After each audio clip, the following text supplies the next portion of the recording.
sendiri nggak berkuasa untuk nolak apa yang diinginkan oleh hati kita sendiri loh. Dan saya ngebuktiin banget. Saya sering bilang saya itu bukan tipe istri saya banget. Ada 4 hal yang istri saya nggak mau, 4-4-nya ada di saya. Ketika sebelum ketemu saya pokoknya saya nggak mau ini, aduh nggak mau banget deh, nggak banget deh, nggak banget deh, nggak banget deh. Makanya jangan gampang nyumpahin ya. Nanti malah dikasih seperti yang kita sebutin. 4 hal yang saya nggak pengen banget ada suami saya yang 4 ini, ternyata pada diri saya ada 4-4-nya. Ya Allah, tundukkanlah hatinya untukku, ditundukkan. Kok saya nggak bisa nolak kamu? Ya kuat-kuatan doa kan. Dia berdoa, ya Allah please jangan orang itu, ya Allah please yang dia. Kuat-kuatan doa. Ya Allah jangan orang itu, please jangan orang itu. Ya Allah please dia aja, jangan yang lain. Ustadz dilawan ya. Doa. Jadi minta sama Allah itu gampang banget loh. Hidup kita tuh cuma masalahnya cuma gini doang. Buat saya hidup saya itu modalnya bukan duit, bukan teman, walaupun itu semuanya penting dan berharga, tapi modal paling penting dalam hidup saya itu ini. Makanya saya nggak mau sama sekali menggadaikan doa dengan makanan yang syubhat dan haram, nggak mau saya. Misalnya jalan ke luar negeri kayak kemarin New Zealand, Jepang yang muslimnya minoritas kan susah nyari makanan halal tuh. Mending lapar daripada saya akhirnya mencari-cari alasan, ini kan darurat kan udah nggak ada pilihan segala macam. Ini kan makannya ikan tapi kan satu minyak dengan makanan yang nggak halal. KFC kalau di luar negeri itu halal. Mungkin kalau di Singapura McD KFC-nya udah ada label halal. Tapi kalau di beberapa negara yang lain nggak ada label halal. Walaupun ayam kan bukan babi Ustadz, bukan pork. Tapi kan dia nggak disembelih dengan nama Allah. Saya nggak mau. Pengen ngerasain gimana ya rasanya ayam goreng di mana gitu, ayam kriuk di mana, beda dengan di Indonesia. Tapi kan itu bahayanya bukan masalah hal haram, menggadaikan doa kita. Begitu kita makan, kenyangnya cuma sebentar, nanti juga udah lapar lagi, tapi doa kita ditolak 40 hari 40 malam. Gimana kalau pas lagi di luar negeri, terus kita ada masalah di imigrasi pas di bandara, kita berdoa gimana cara Allah akan mengabulkan? Kenapa? Modal kita dalam hidup tuh doa banget tuh. Saya ngerasa banget banyak keajaiban dalam hidup gara-gara berdoa. Bukan berarti saya udah soleh ya, bukan. Allah yang maha baik. Minta, ya Allah saya lagi butuh ini. Jadi duit kita teman-teman ada di sisi Allah. Jadi gak usah khawatir, tinggal minta. Teman-teman khawatir gak nyimpan duit di bank? Gak khawatir kan? Uang ada di bank 1M. Tenang kan? Kenapa kok tenang nitip uang 1M kepada manusia, tapi gak tenang menitipkan harta itu kepada Allah? Ini gak fair nih imannya nih. Kalau Allah lebih dahsyat daripada kartu dan buku rekening apa? Allah tidak pernah ingkar janji. La yukhliful mi'ad. Allah lah yang memberi kalian rezeki. Allah lah yang menjamin untuk kalian hidup. Sehingga buat saya pribadi, saya tuh orang kaya. Uangnya di mana Ustaz? Di Allah. Saya tuh orang kaya, punya banyak aset. Mana asetnya? Allah yang tahu. Saya nggak tahu, tapi Allah tahu. Kan gitu kan, sederhana sebetulnya, gampang banget. Duit ada di Allah. Sama kayak orang bilang, saya banyak duit, alhamdulillah sekarang ada beberapa ratus juta. Di mana? Di bank. Aman? Enggak. Walaupun kita merasa nyaman, tapi enggak aman. Kalau di Allah, kita enggak merasa nyaman, padahal itu yang paling aman. Tapi kan enggak ada wujudnya Ustaz. Emang di bank ada wujudnya? Tapi kan enggak ada bukti apa-apa segala macam. Apakah Allah pernah ingkar janji? Enggak pernah. Tapi nariknya gimana Ustaz? Kalau ke bank kita tinggal datang ke tellernya, kita minta. Kalau ke Allah lebih gampang, gak perlu macet-macetan ke teller, gak perlu ngambil nomor antri, tinggal gini doang. Lebih mudah. Gak ada tapi untuk Allah. Tapi itu hanya berlaku buat kita. Sebaik apapun kita ada tapinya. Tapi kan dia juga manusia. Minimal. Kalau enggak, tapi kan dia gak jujur. Tapi kan dia jahat. Tapi kan dia curang. Kalau dia orang baik, tapi kan dia manusia. Tetap ada kurangnya kan? Kalau Allah gak ada tapinya. Allah gak akan memberikan harta karena kekurangan. Allah maha kaya. Allah terlalu sibuk. Allah maha kuasa.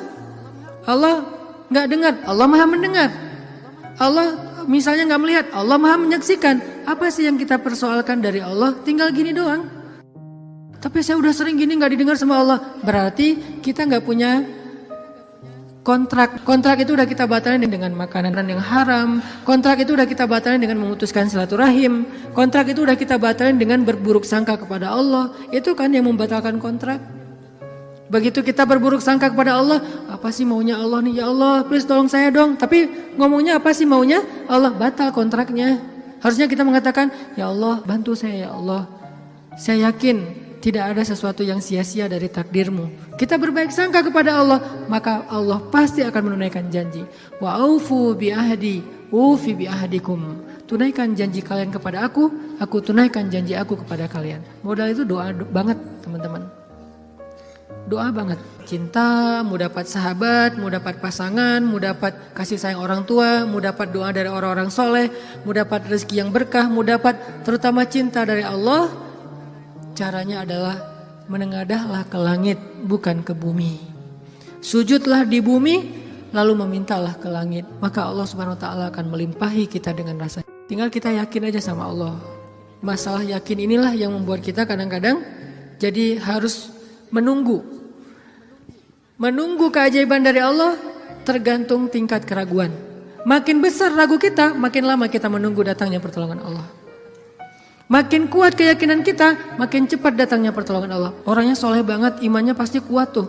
Tapi dia belum ditolong aja sama Allah. Nah, berarti kita belum paham cara Allah menolong kita.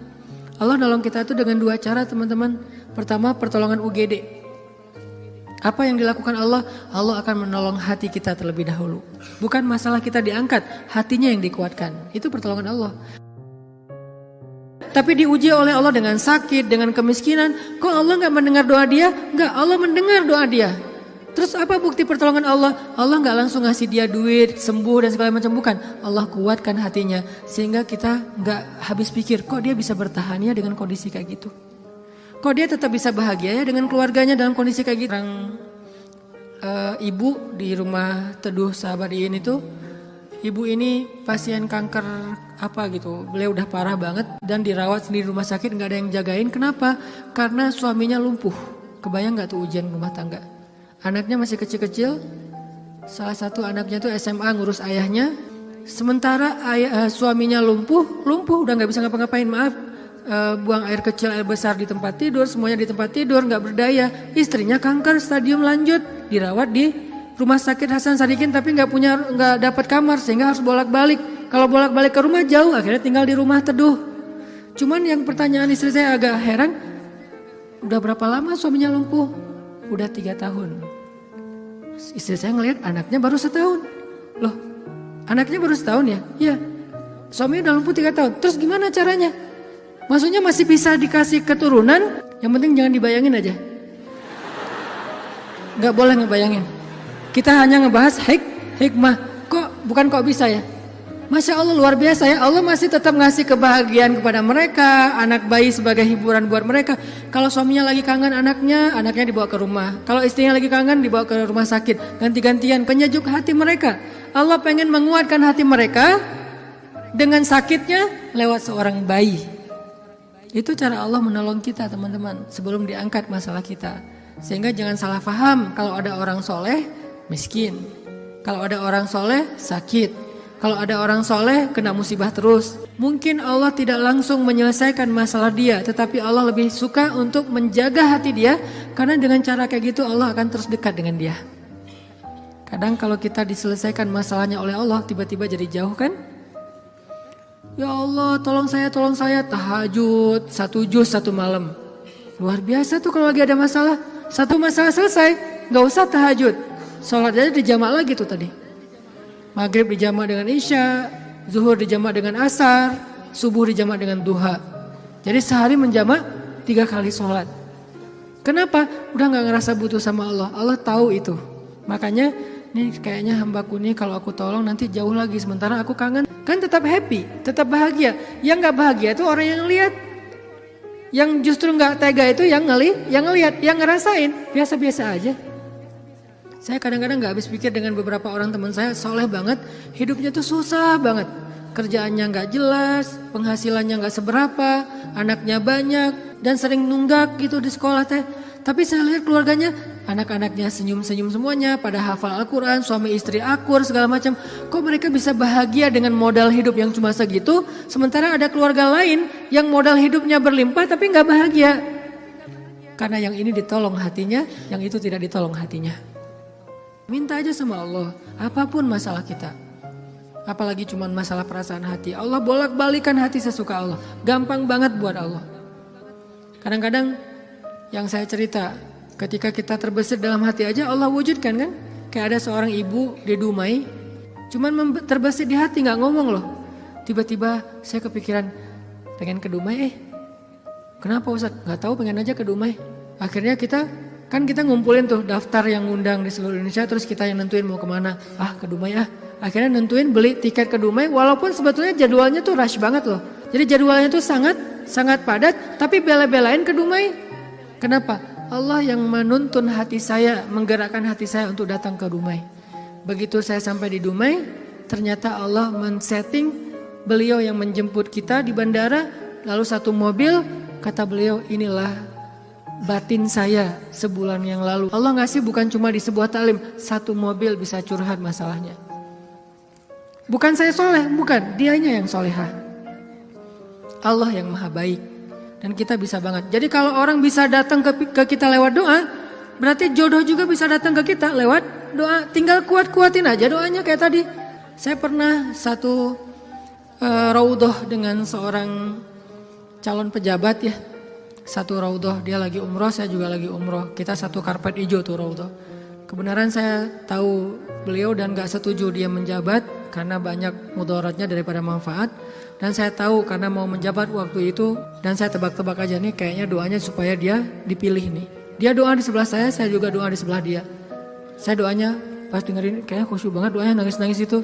Ya Allah, tolong jangan kabulkan doa orang di sebelah. Karena mudaratnya lebih banyak, saya nggak rela banget dia yang berkuasa karena bahaya banget. Jelas doa itu yang paling luar biasa.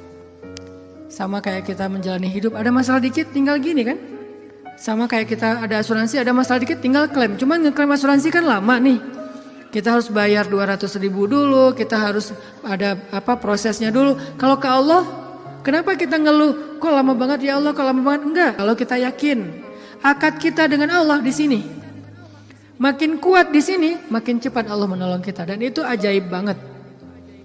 Saya nolak kalau misalnya Allah mau mendatangkan sesuatu dalam hidup saya, gimana pun ditolak tetap akan datang. Tetap akan ketemu. Alam yajidka yatiman fa'awa wa wajadaka dhallan fahada wa wajadaka ailan fa'aghna. Itu yang jadi modal kita. Bukankah dulu kita pernah ngalamin masa-masa sendiri kemudian Allah beri kita keluarga? Masa-masa ketika kita bingung Allah beri kita petunjuk. Fa'ammal yatima fala taqhar wa ammas sa'ila fala tanhar wa amma bi ni'mati rabbika fahaddis. Apa maksud wa amma bi ni'mati rabbika fahaddis? Nikmat Tuhanmu itu dibicarakan. Maksudnya apa? Untuk membuat kita makin yakin sama Allah. Ya, dulu kan Allah pernah nolong kita. Dulu kita pernah lapar, Allah yang beri kita makan. Dulu kita pernah bingung di sebuah kota mau kemana, Allah kasih kita tempat tinggal. Dulu kita pernah bingung sendiri, Allah kesepian sendiri, Allah kasih kita keluarga. Itu yang dibahas untuk tajdidul iman, memperkuat iman kita kepada Allah Subhanahu wa taala. Jadi kesimpulannya teman-teman, bahwa kita butuh apa aja mintalah sama Allah, termasuk cinta. Jangan begging kepada manusia, karena itu akan menjatuhkan harga diri kita. Kalau mau begging, mengemislah kepada Allah Subhanahu wa taala. Makin kita mengemis kepada Allah, makin Allah angkat derajat kita.